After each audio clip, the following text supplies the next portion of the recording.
So the Armenian Batman, Arman Sarukian, whooped Giorgio Poulos. Whooped him, and finally took him down.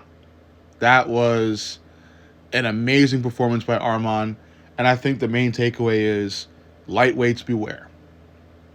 Lightweights beware, because Giorgio Poulos looked flawless in many of those Instagram wrestling matches he's had against, all these different randoms, many of whom have, had like big accolades in the wrestling world or whatever. So I thought Giorgio was going to come into this rematch and put on a performance similar to the ones he's had on Instagram. But Arman is just better.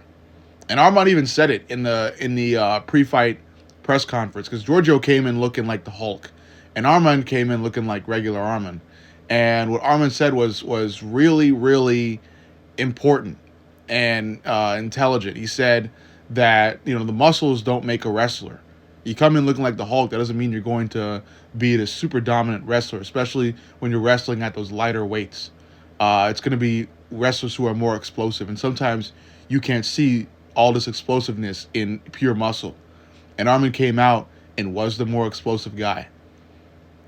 It was amazing to watch. Sadly, I wasn't able to watch it live, but rewatching it, really, really cool performance from the Armenian Batman. And like I said, it should make those top few lightweights out there in the UFC nervous. It should. Like I'm not saying this should make Ilya like shaking his boots, but this should make Ilya, kind of do a double take. Maybe practice a couple more sprawls, every night, something like that.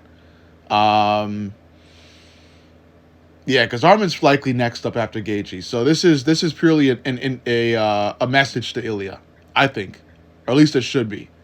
That if these two are going to the ground, Armin could definitely have the advantage.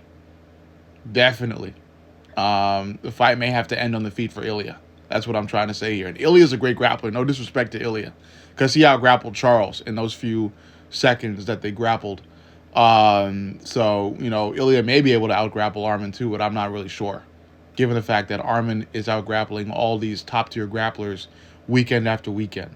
So all I hope Armin does is really brush up on that striking, especially his head movement and defense, to avoid the knockout power of Ilya Topuria. So yeah, I think this win only makes the Ilya versus Armin fight that much more interesting, and I'm excited to see it. Overall, let me know what you think.